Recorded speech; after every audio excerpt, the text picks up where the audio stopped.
ভয় করো আল্লাহ তাআলাকে। হাদিস শরীফ, তাবরানী শরীফের হাদিসটা হাওয়ালায় দিয়েছিল তোমার একটা ক্যালেন্ডারে। প্রথম আমার ক্যালেন্ডারে নজর পড়ে, তখন আমি হাদিসটা দেখেছিলাম, তার আগে আমি বই থেকে আসলে দেখিনি। হাদিসটা দেখে আমার লোম খাড়া হয়ে গেছিল। বাস্তব কথা বলছি, সত্যি কথা বলছি।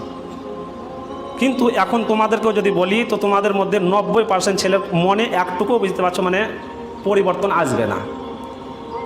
আল্লাহ করুক যেন সকলের পরিবর্তন আসে।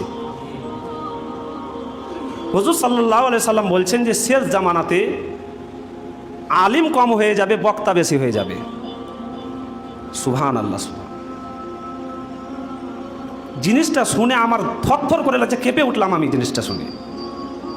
তাহলে বুঝতে হবে যে আলিম, এমন কিছু বক্তা হবে যারা আলিম নয়। এই নাও কথার অর্থ হলো যে হুজুর সাল্লাল্লাহু আলাইহি ওয়াসাল্লাম বলছেন যে আলিম কম হয়ে যাবে আর বক্তা বেশি হয়ে যাবে। আর মানে হলো যে এমন কিছু বক্তা হবে যারা আলিম নয়। এই জন্য তোমরা কি করো, এই হাদিসটার কথা শুনে তোমরা কি করো, একটু ভয় করো আল্লাহকে। যে আলিম ছাড়া ওয়াজ করা হারাম, এটা তোমার কোনো ব্যবসার জিনিস নয়। ওয়াজ করা, নসিহত করা, এ কোনো আল্লাহ তাআলা ব্যবসা বলে একে সৃষ্টি করেননি।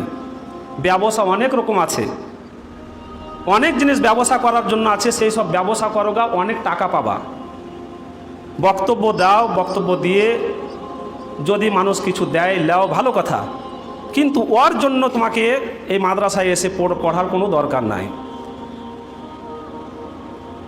বক্তব্য তোমার অনেক জায়গায় দেখা যায় যে সাধারণ মানুষই তোমার বিরাট বড় বড় বক্তা হয়। কারণ বক্তব্য হওয়াতে ইলিমের সেরকম খুব একটা দরকার আজকালকার বাজারে লাগছে না। কিন্তু আবার লাগছেও বলবো কখনো কখনো, যে আমাদের মানুষ, আমাদের সুন্নি মানুষ গুমরা হয়ে যাচ্ছে, পথভ্রষ্ট হয়ে যাচ্ছে। এটার একমাত্র মানে দুটো কারণ আছে। তার মধ্যে প্রধান কারণ হলো আমাদের মধ্যে ইলিমের অভাব, জ্ঞানের অভাব। সব থেকে বেশি বড় কারণ হলো আমাদের জ্ঞানের অভাব। এই জন্য আমাদের বাপ, আমাদের চাচা সব ছেড়ে চলে যাচ্ছে আমাদের কাছ থেকে। কে ওয়াহাবি হয়ে যাচ্ছে, কে দেওবন্দি হয়ে যাচ্ছে, কেউ কত কী হয়ে যাচ্ছে।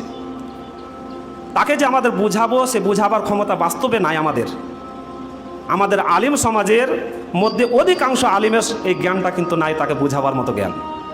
হ্যাঁ, তাকে কাফির বলার জ্ঞান আছে সবারই, ওর উপরে ফতুয়া ঠুকে দেওয়ার জ্ঞান আছে আমাদের। এই তো তুমি তো কাফির হয়ে গেলা, তুমি ওদের সাথে চলে গেছো, তুমি কাফির হয়ে গেলে, এই বলে আমরা আর তাকে আর বুঝাবার চেষ্টাও করি না। আমরা তার যে প্রশ্ন, সে প্রশ্নগুলোর উত্তর আমাদের কাছে নাই, আমাদের দেওয়ার ক্ষমতা নাই। এটা কিসের জন্য হচ্ছে? আমাদের হানাফি মাযহাব, আমাদের সুন্নি মাযহাব, আহলে সুন্নাত মাযহাব, এটা কি বাতিল? কখনোই না। কিন্তু আমরা ভিতরে ঢুকতে যাব তবেই না। আহলে সুন্নাত জামাতের যে মাযহাব, হানাফি যে মাযহাব, সমস্ত হাদিস ও কোরআনের সমন্বয়, সমস্ত হাদিস ও কোরআনের নিচড়। একটা হাদিসকে দেখে কিন্তু এর মানে এটাকে কিন্তু যাচাই করা যাবে না। দুটো হাদিসকে দেখে যাচাই করা যাবে না। সমস্ত হাদিসকে যদি সামনে রাখা হয়, খোদার কসম বলি হানাফি মাযহাব সত্য বলে প্রমাণিত হবে। আহলে সুন্নাত জামাতের মাযহাব সত্য বলে প্রমাণিত হবে। কেননা সমস্ত হাদিসকে লক্ষ্য রেখে এটা মাযহাব, এইভাবে আকীদা, এইভাবে আমাদের ফিকহি মাসাইল সমস্ত কিছু আমাদের তরতিব দেওয়া হয়েছে। আজ মানুষ যে গুমরা হয়ে যাচ্ছে, পথভ্রষ্ট হয়ে যাচ্ছে, আমাদের না হাদিস সম্পর্কে কোনো জ্ঞান আছে, না ফিকহ সম্পর্কে কোনো জ্ঞান আছে, ভিতর বের ঢুকতেই যাচ্ছে না আমরা।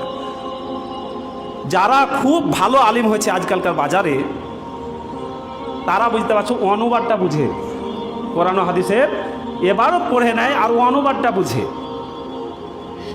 আজকালকার বাজারে যারা আলিম হচ্ছে, আর আমাদের পূর্বে যিনারা আলিম ছিলেন, তিনারা তর্জমা বুঝে নেওয়া, অনুবাদটা বুঝে নেওয়া, এটাকে ছেলে খেলা মনে করতেন। এটাকে ছেলে খেলা মনে করতেন, এটাকে গোড়ার জিনিস মনে করতেন। এবারত পড়াকে কিছু মনেই করতেন না।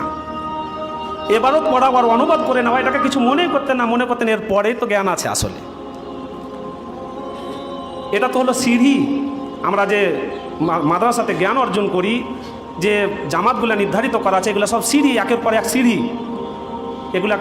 এগুলাতে তোমাকে আলিম বানাবে না। এই সিঁড়িগুলা তোমার পার করার পর তোমাকে ইলিম অর্জন করতে হবে। ইলিম যদি তোমার ভিতরে না থাকে, তুমি মনে করবে যে আমি বিরাট বড় আল্লামা হয়ে গেলাম। পাগড়ি